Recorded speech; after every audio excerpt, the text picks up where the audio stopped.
right. Okay, Renee, I got 1 o'clock Eastern. Okay, if I go ahead and get this party started? Yes, please. Sounds good. All right, awesome. Well, good afternoon, everyone. Good morning if you're out on the West Coast or somewhere in between. If you're watching the recording, I hope you're having a good day no matter where you are. We are here to talk about organizational planning, specifically in times of uncertainty, which is kind of normal now. So we're talking about it. I'm Steven. I'm over here at Bloomerang. Thanks so much for tuning in. We got a good hour in store for you here. Let's dive into it. We got a couple of housekeeping items before we get going. Just want to let you all know that we are recording this session, and I'll be sending out the recording and the slides later on this afternoon. Might already have the slides. There was a reminder email about an hour ago, but if you missed that, don't worry. We'll get you everything. We won't leave you hanging, so if you have to leave early or maybe you just want to review the content later on, just be on the lookout for an email from me later on today. But most importantly, please feel free to send us in your questions and comments along the way. We're going to try to save some time for Q&A at the end. So don't be shy. We'd love to hear from you. If a lot of you have already introduced yourself in the chat, I love it. Go ahead and do that if you haven't already. We'd love to hear from you. You can also send us a tweet. I'll keep an eye on the Twitter feed in case you want to send us a tweet over there. But we would love to hear from you, so don't be shy. If this is your first Bloomerang webinar, just want to say an extra special welcome to you folks, you newbies. We do these webinars a couple times a week, usually on Thursdays, but lately we've been doing multiple sessions a week. We love doing these webinars. They're always free, always really good content, good education. Great speakers. Today is no exception by any means. But if you've never heard of Bloomerang, just real quick for context, if you've never heard of us, we are a provider of donor management software. So you can check us out. We're pretty easy to find online. You can watch videos and see what we're all about. But don't do that right now because we are welcoming back a friend of the program. She did a great webinar for us back in, I think it was late April, maybe early May. Somewhere around this time. Time has no meaning, but that's okay. We got Dr. Renee Rubin Ross joining us. Renee, how's it going? You doing okay? I'm doing great. Thank you. Yeah, this is awesome to have you back. Great session on how to run really accessible virtual trainings, which was an awesome session. We got so many good kudos about it. We wanted to have you back quickly. We'll send out that recording in case you all missed that first session. I'm betting a lot of you saw that first session, which is why you're here to hear from Renee again. But if you don't know her, check her out. She's over at the Ross Collective. She's the founder there. Also super involved in the nonprofit community over in San Francisco, where she's joining us from. She's actually the director of the Cal State University's, the East Bay, I should say, version of Cal State University, their nonprofit management certificate program, which is actually teaching one of the sessions tonight. And I don't think it's too late for folks to get involved with that. So we'll send some info about how to get hooked into that. She also teaches board development, grant writing, covers a lot of different great topics, and is just a super awesome person. She's real passionate about diversity and inclusion, which is kind of one of the reasons we became fast friends, and is just a super awesome wealth of knowledge. So I don't want to take any more time away. Renee, I'm going to stop sharing my slides here. I'll Wonderful. And, let you Great. take it. Thanks for the intro. And I'm going to go to my slides. You got them? Okay. Like okay, good. Okay, good. So, all right. Hello, everybody. Thank you for joining. So just a little bit about me. My firm is the Ross Collective. I'm based in Northern California. I work on strategic planning and governance for nonprofits, and really my work is about designing and leading inclusive conversations that empower people. That's what I'm going to be talking a lot about today in terms of planning. Okay, I saw this image and it just felt like it captured this moment that we are in right now. Here we are in the middle of the clouds and the lightning. And I had a poll that I wanted to have you participate in. So Stephen, are you able to okay, cool. Yeah, here we go. Here you go. We're hoping it'll let you choose multiple answers, but if it doesn't, sorry, that's my fault. So this is a 2-question poll. So basically, if we were in normal times, what planning would you be doing that you're not doing now? And then the second question is, what are you planning now that you never thought you'd be planning?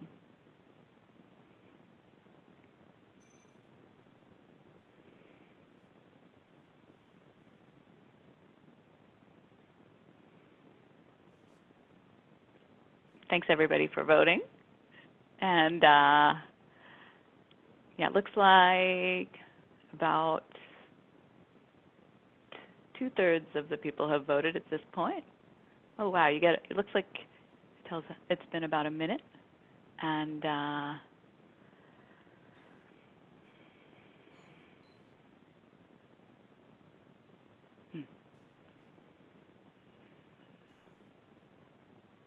so let's see. You want to, Stephen? Should we give everybody about another 20 seconds? Yeah, to do we'll the give them 20 seconds, and I'll launch the second one after that. Oh, Second one's okay. coming, folks. I Don't see. worry. Okay, there's going to be one more question after this. We are learning about technology, so you should see one question on your screen. So, yeah, if we were in normal times, and it was kind of hard to figure out what word to use exactly. Okay, here comes the second one, Renee. Here we go. Okay, great. Great. Here we go.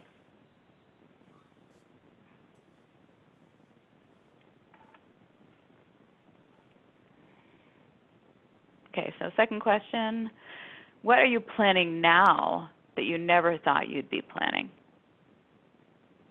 What are you planning now that you never thought you'd be planning?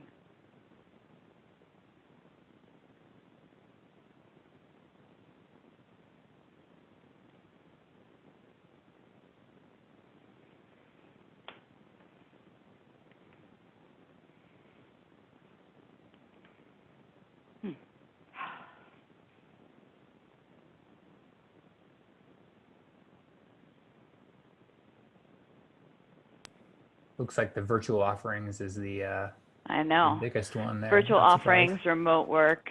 Yeah. Oh, so people say they can't pick more than one. Yeah, that All was right. my mess up. Well, yeah. Sorry about that. Okay. All right. Well, I guess pick your top choice here, and we realize that there may be some other ones that come up too. Okay, I want to give this one another 20 seconds.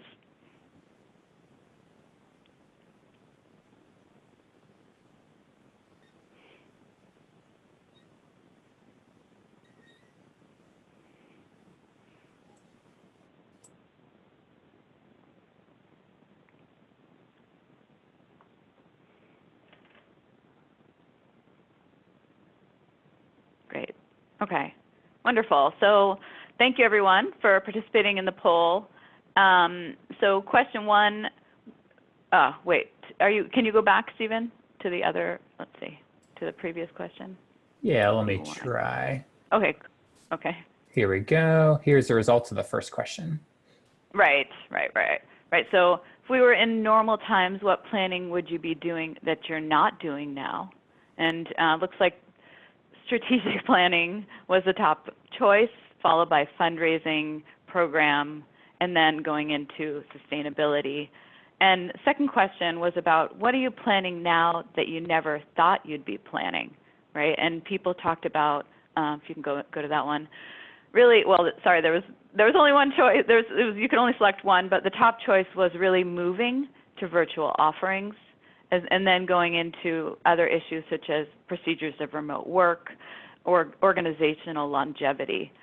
And the reason that, thank you, you can take these off.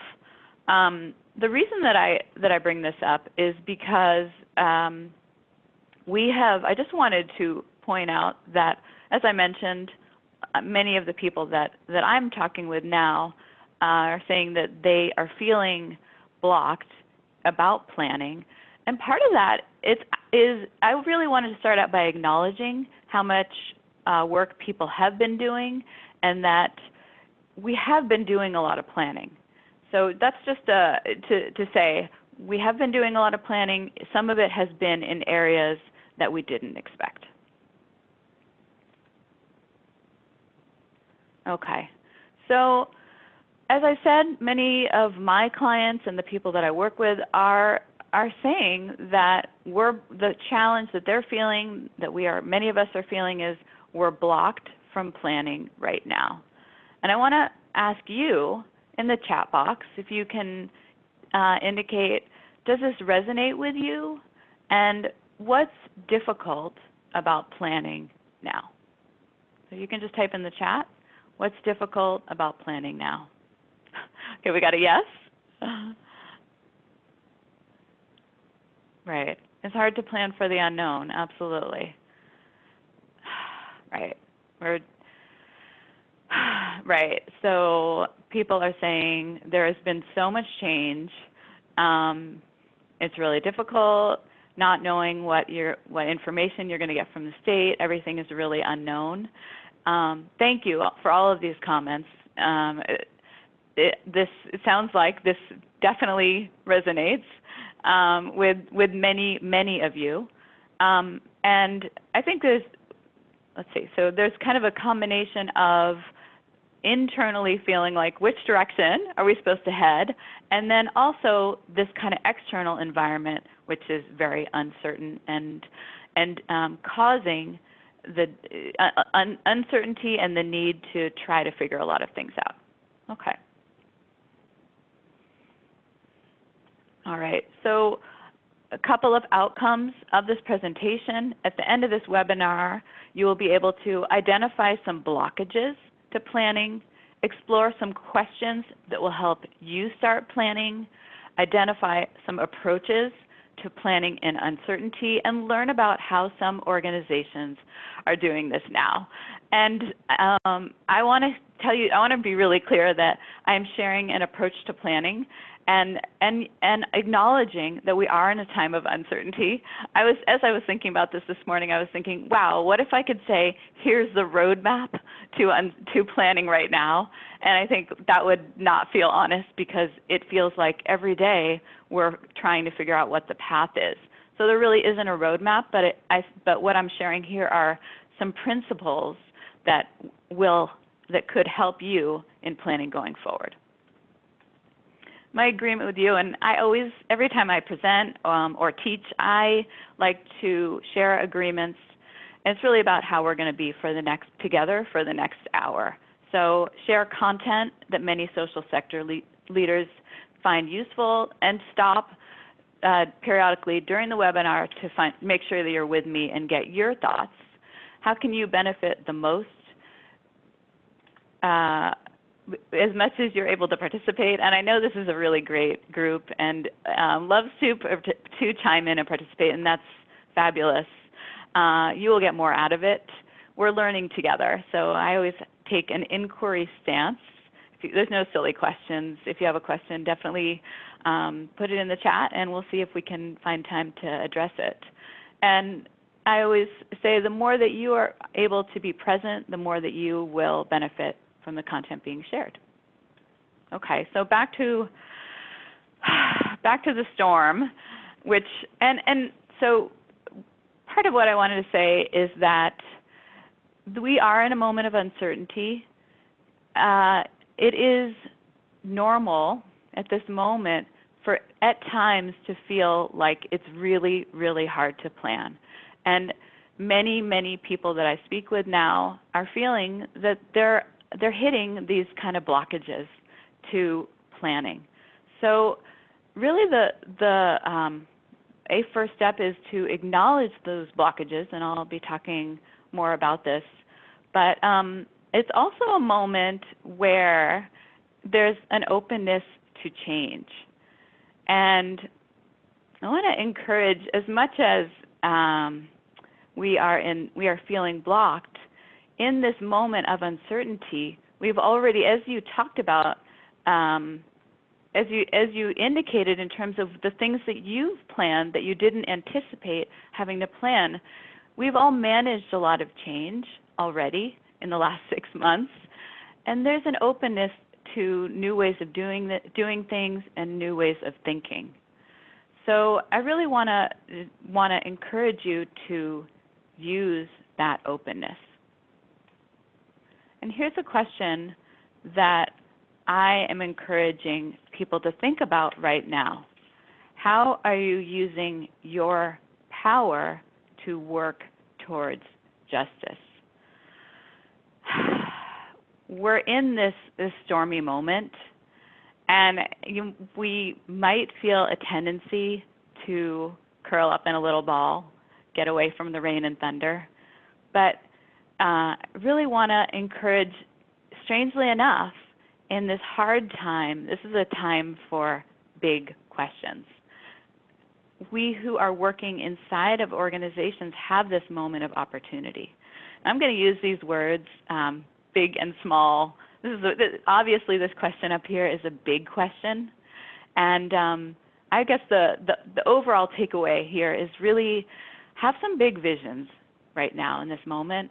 Have some big visions, and then think about the small steps that are going to move us towards those visions. So what do I mean using your power? I've worked with a lot of organizations, and they say, what kind of power do we have? We don't have any money. We don't have any time. What do we have? And so I really want to flesh that out. So first of all, you have the power to convene people and move them towards a shared goal. So you have people who are listening to you, and you can use your power to bring them together and collectively improve our world. We're living in this moment of feeling more separate due to social isolation, due to what's happening, due to uncertainty. And you really, this power to convene people is significant, and it can give people hope and purpose. Okay, second of all, your power to affirm your organizational values and bring them more deeply into the world. There's no question that this time has made us more aware of inequality and racism and of racial inequalities. And some organizations that I work with are talking about the value of building a race equity culture. And that's a culture that wants to work towards race equity, and that's the condition where one's racial identity has no influence on one's opportunities. So again, we're at a moment of change, and if you notice that this is within your organizational values, I would encourage you to celebrate and amplify that. Third, the power to spread and amplify love, care, and compassion for all. Unfortunately, feels like we are in a moment with a lot of hate and fear. And we can't ignore that, and yet I believe what we pay attention to expands. So our organizations are, many of them, or hopefully all of them, are in your mission trying to build better worlds. And you can really use these ideas of the love, care, and compassion that you are trying to spread and make bigger to boost your work and also to improve the world for yourselves and for the people that are connected to your mission. I want to call out the work of Trabian Shorters. Some of you may have heard of Trabian Shorters. Trabian Shorters talks about asset framing, right? And this involves not using words like at risk or marginalized, but talking about communities in terms of their aspirations and contributions, and honoring the agency and energy of each person. So this is really another way. If you start talking about what are people trying to do in the world, how do we listen, how do we hear what our clients are working towards, and how do we amplify that by showing that we care about our clients and we care about building a more just and equitable society. And third, the power to acknowledge and name what you see, whether that's inequality, racial injustice, or suffering. Again, going back to the storm. And I will say that one more time. The person that I mentioned was Trabian Shorters. Trabian Shorters.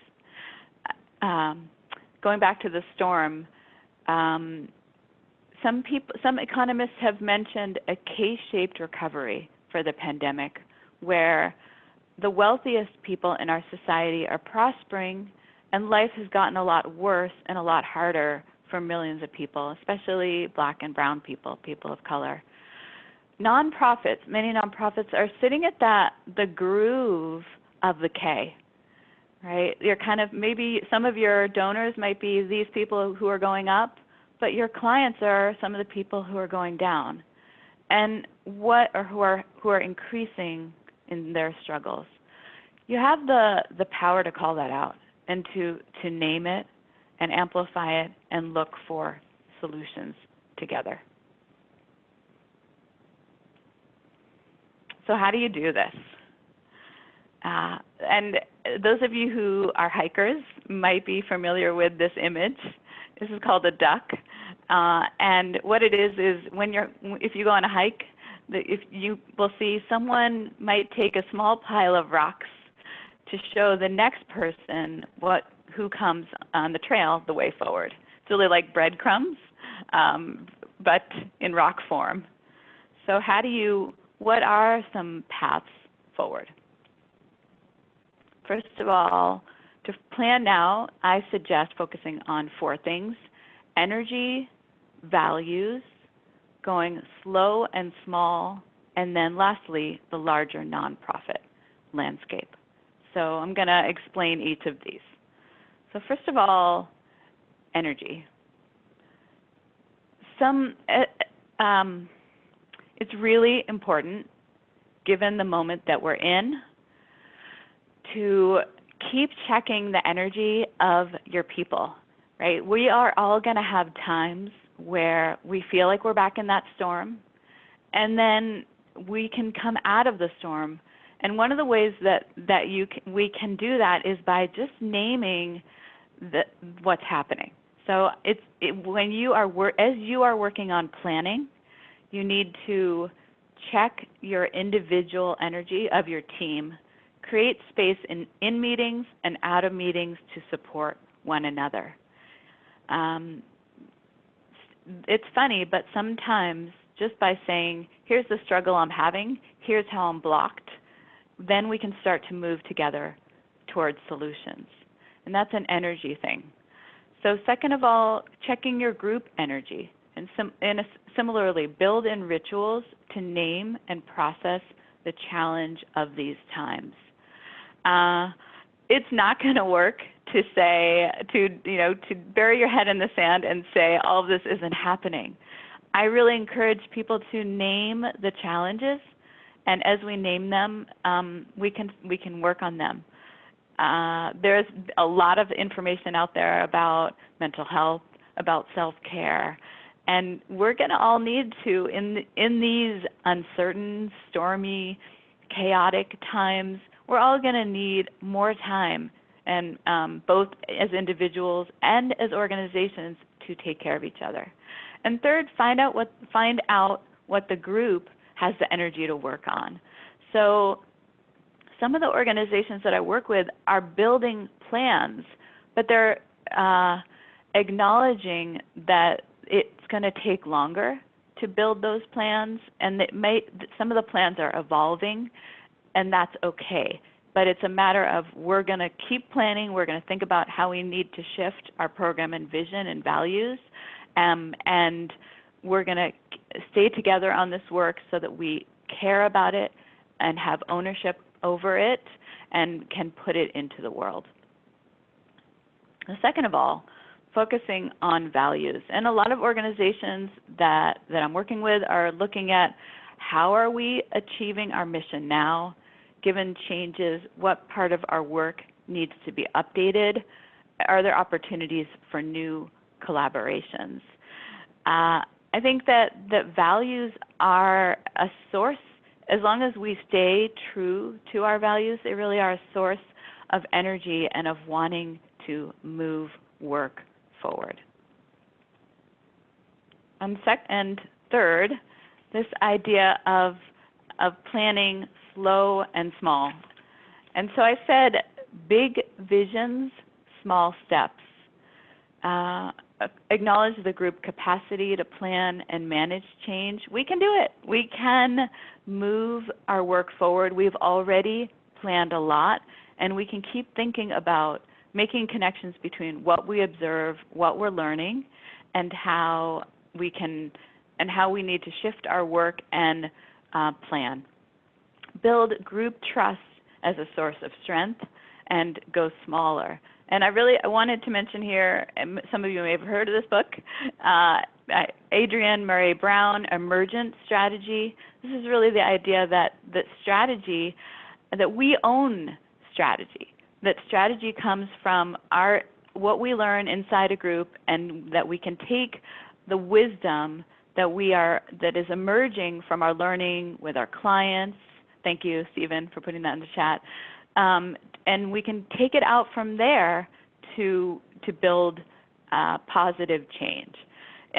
Emergent strategy draws on nature and some of the patterns of nature to think about how can we be better in the world. And also the idea that we build trust inside of organizations. We build a kind of community that we would want to have, and then we amplify out from there. And lastly, I feel like I would be remiss if I did not say that we need to be focusing on the larger nonprofit landscape. The election is 2 months from today. Nonprofits cannot endorse a candidate, but can encourage people to vote, and can hold educational events related to their mission, and it can do advocacy if it is a small percentage or a limited percentage of their budget. You should know that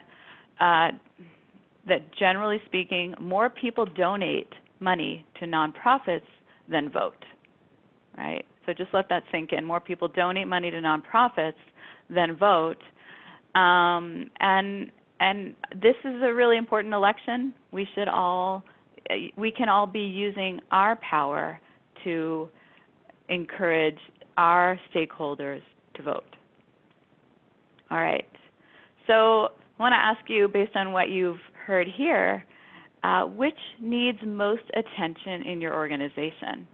Energy, values, slow and small, or the larger nonprofit landscape?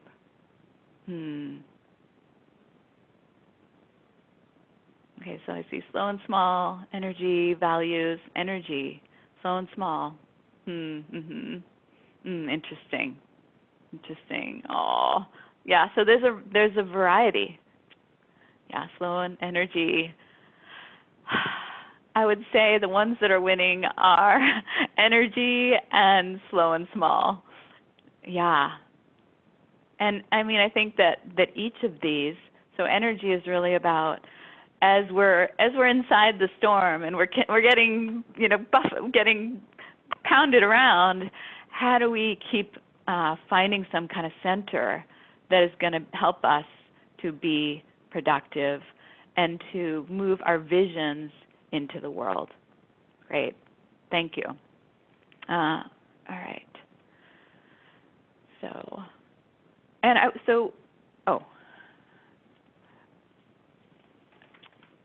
What I wanted to talk a little bit about is some models that I've seen for this work. So a couple of different models. So three kinds of samples that I've seen. One is about financial scenarios. Second one, strategic pillars to align your work and values. And third, shifting to serve the community. So first of all, financial scenarios.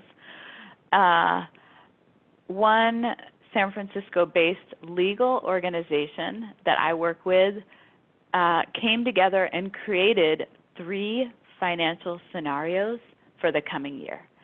And they included, based on their financial projections, one would be we're going to receive 75% of our revenue. The second one, we're going to receive 55% of our revenue. And the third one, we're going to receive 25% of our revenue.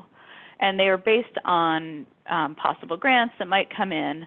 And they went through and created spreadsheets that would show how their budget would happen if in each of these cases. As you can imagine, this was not an easy process. I looked at looked at the spreadsheets. It's not easy to project in your mind how you would run 1/4 of yourself as an organization. But it led to some hard and honest conversations about the essence of the work of this organization. It also, and one thing to say is that it also led to a feeling of, strangely enough, or maybe not strangely enough, a feeling of greater confidence in the organization, because the organization financially went from maybe being reactive to the external environment to being proactive and saying, all right, we're going to think about what might happen next and plan for it. So this is something, if you have not done this already, I would recommend creating scenarios, having this conversation among your board of directors and senior leadership. This is really a best practice. And the good news for this organization is that I reached out to them to find out what happened, and apparently they have gotten all their funding or they've gotten the funding they expected, and so they're not going to need to run any of these scenarios, which is great. But this is a good practice to think about, a good exercise in considering what's going to happen next and how you're going to manage it, and prioritizing. Okay. Second of all, creating strategic pillars to align your work and values.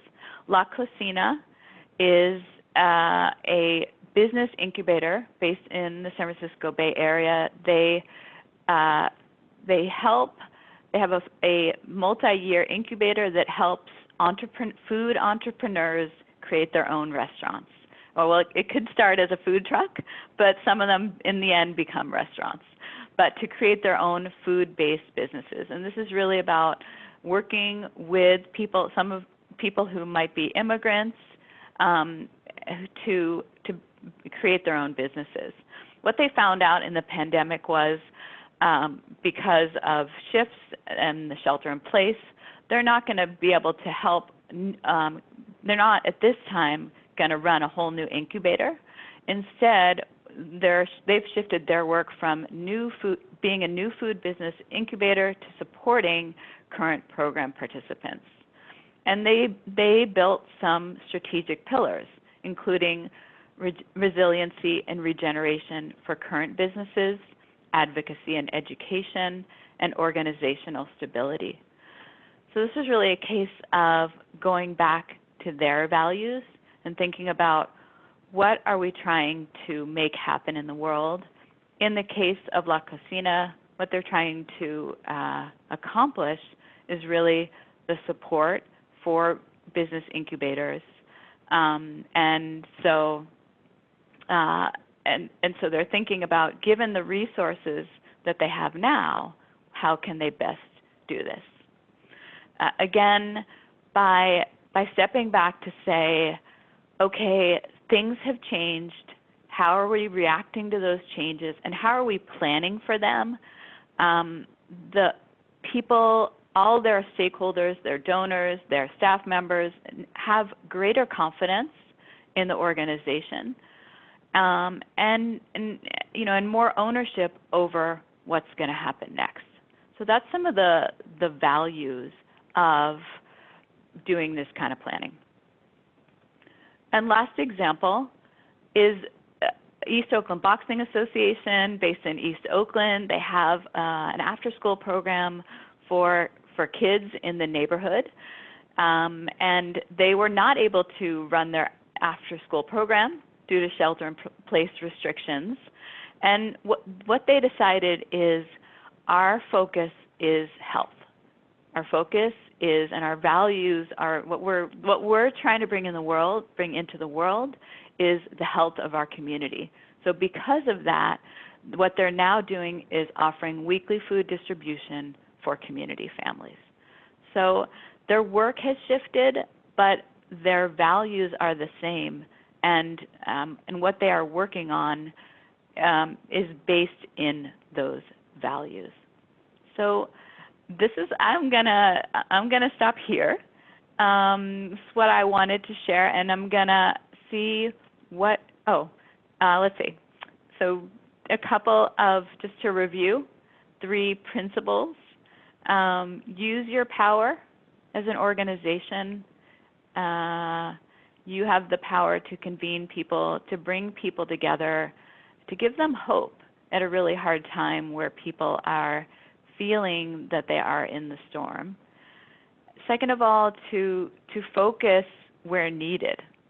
And third, thinking about other models and how those other models might inform your work.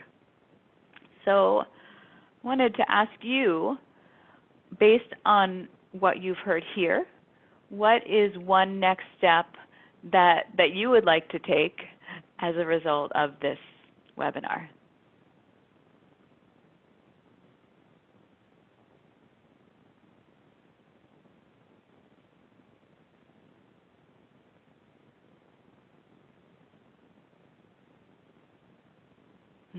Okay, so thank you. So I see, begin developing a strategic plan, do the financial scenarios, working on core values, meeting with staff to discuss how to make changes, connect with the team and evaluate.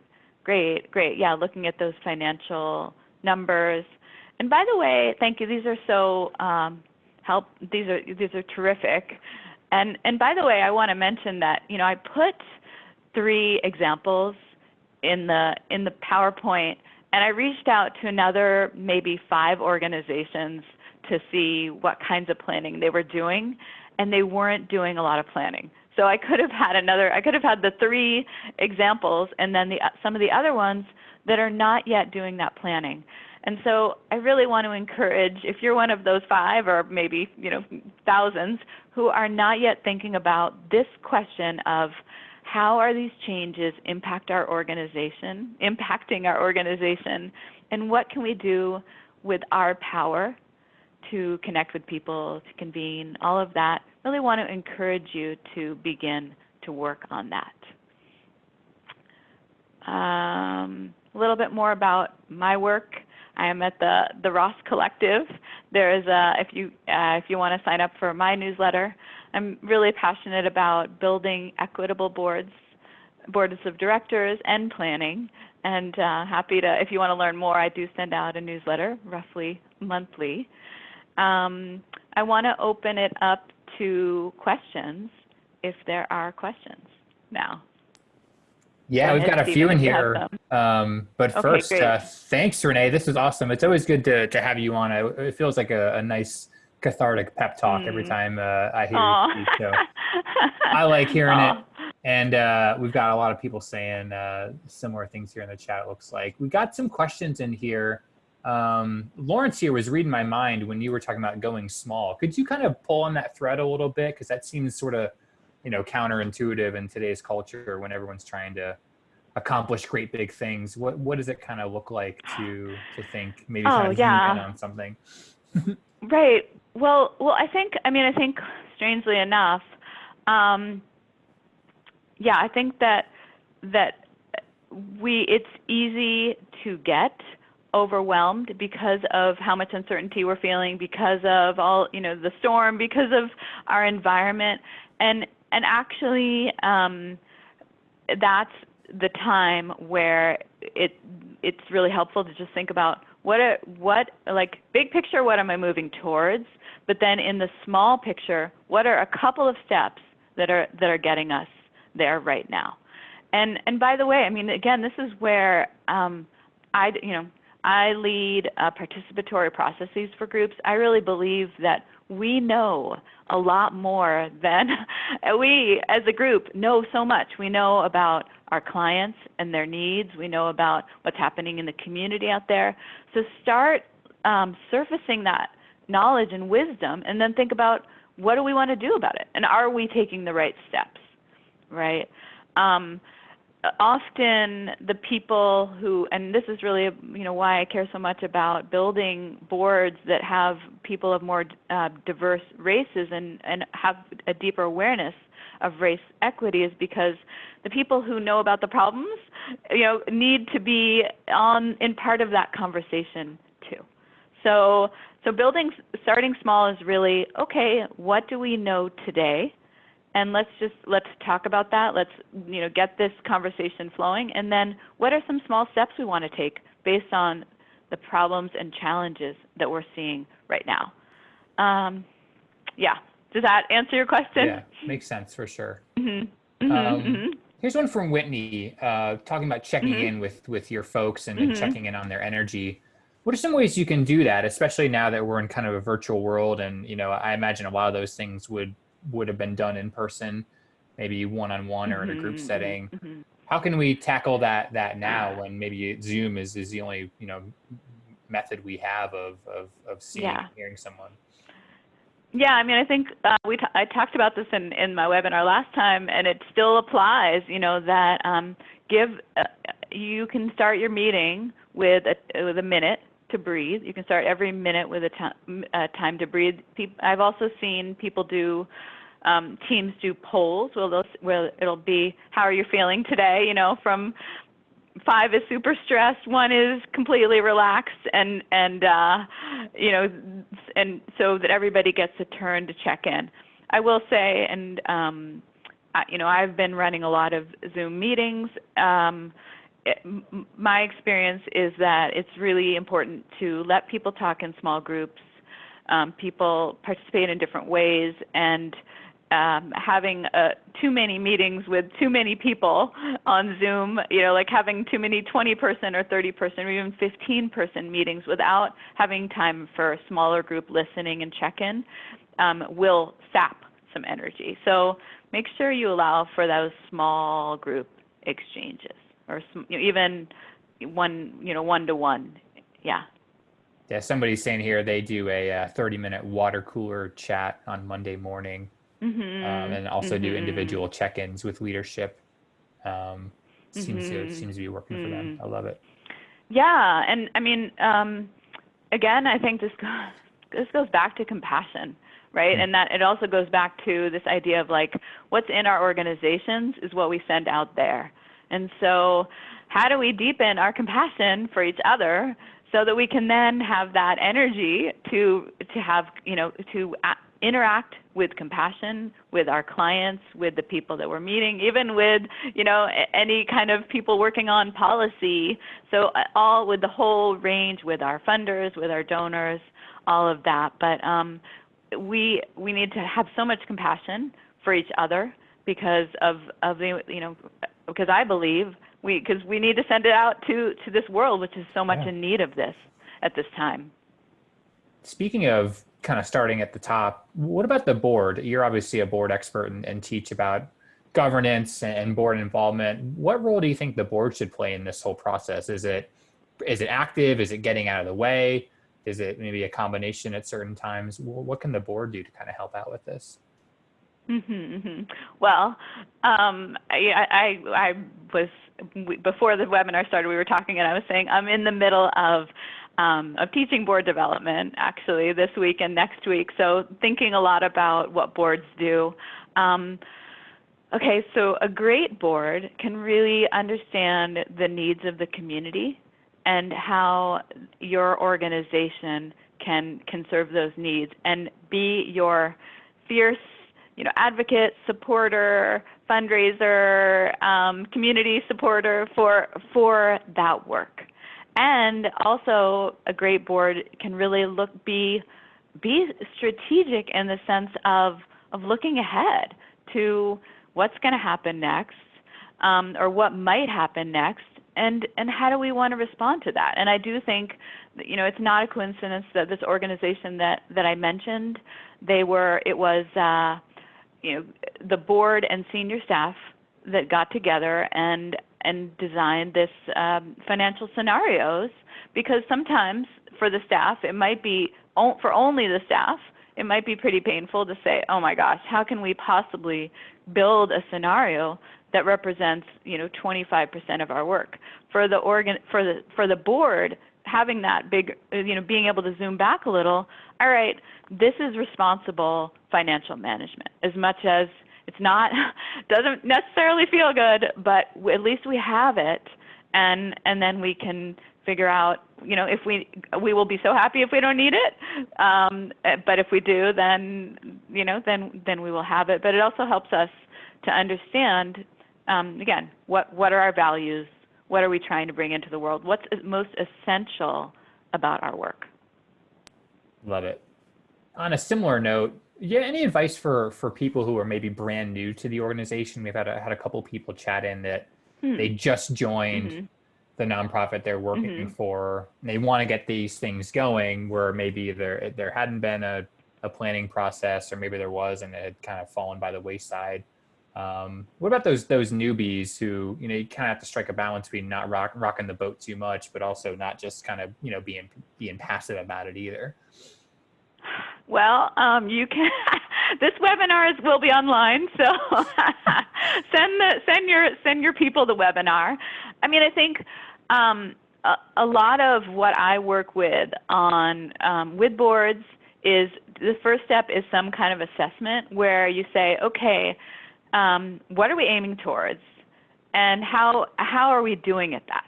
Right, and my assessment includes questions. My current assessment that I'm using includes questions about how do we feel about the racial background, racial makeup of our board? How do we feel about the gender makeup of our board, male, female, and all of these different kinds of questions.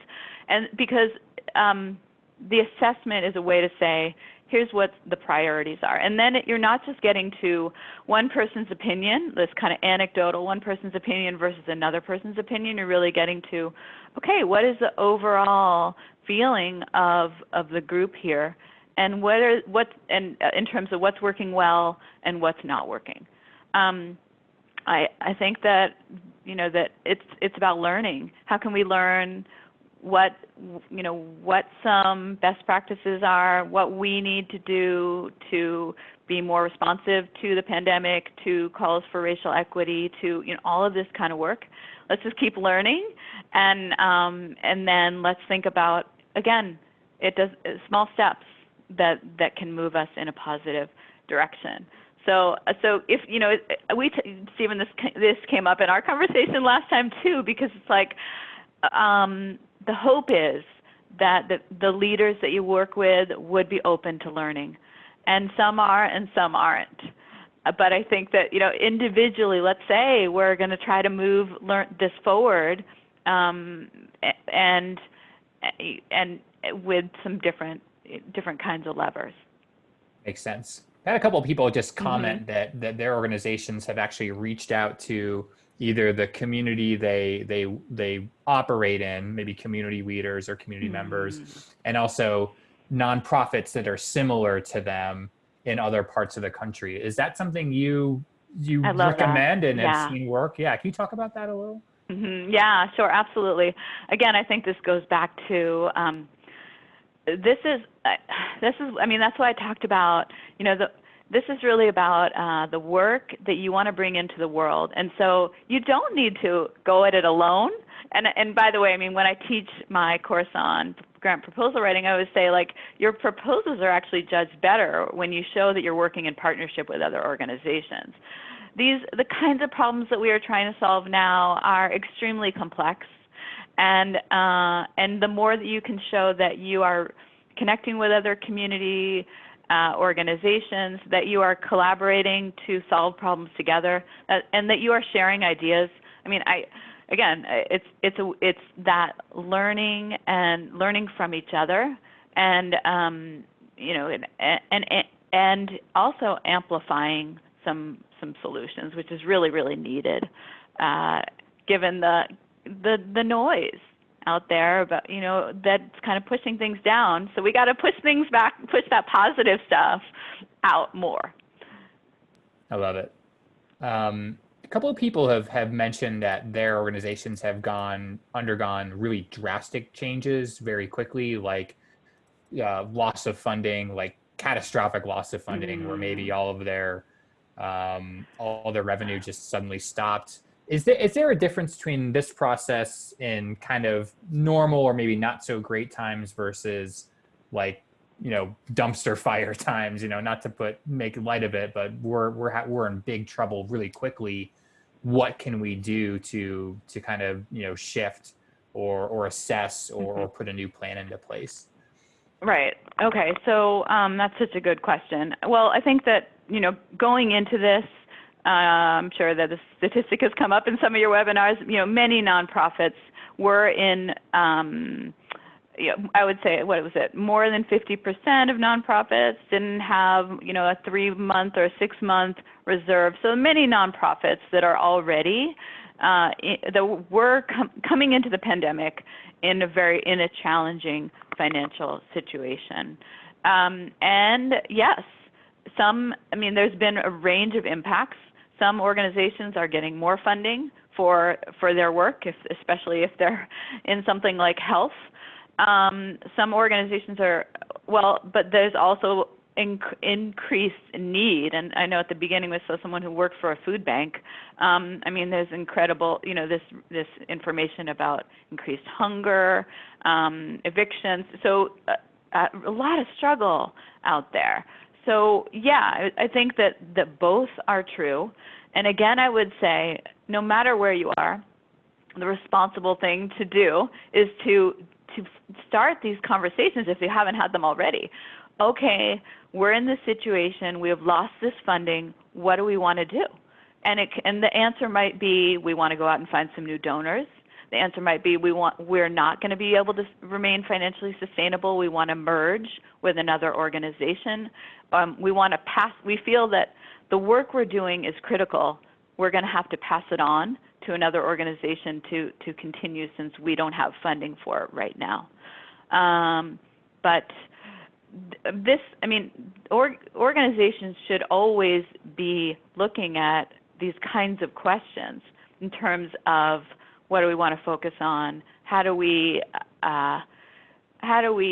create a shared agenda so that people feel ownership over the work going forward? That's always important.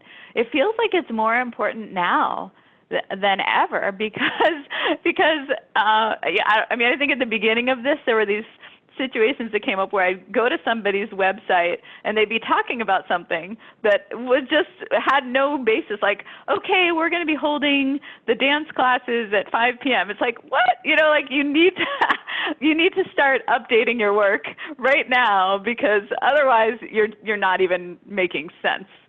So, yeah. You kind of anticipated the next question, which is this idea of maybe action paralysis where it seems like you can kind of go overboard and maybe you're constantly making assessments and things like that. And maybe that gets in the way of the progress. Is that something you've seen happen? And are there ways to kind of avoid that pitfall? Well, I think that goes back to that idea of big visions, small steps, right? Again, and this came up at the beginning. It is an emotional time, and so as much as you want to be responsible, but also really, take it slow enough that you're considering some different possibilities. I know that I heard from organizations who were looking at some financial challenges and thinking about possibly having to close down, and I would push back a little bit and say, all right, are there some other options out there? Are there some other directions you can move? What are all the range of possibilities before you, in that emotional state, make some quick judgments or quick decisions that are going to have really big impacts? Very cool. Very cool. I feel like we could talk about this all day, Renee, but I know you've got many more hours of classes to teach yet. This is just this is a warm up act for you. And you've already been really kind with your time. Any final thoughts as we kind of wrap up here? I definitely encourage people to sign up for the newsletter if they do nothing else. I always enjoy when I see that in my inbox because there's always good stuff in there, but how can folks get more a hold of you? Right, right. Yeah, I'd love to stay in touch.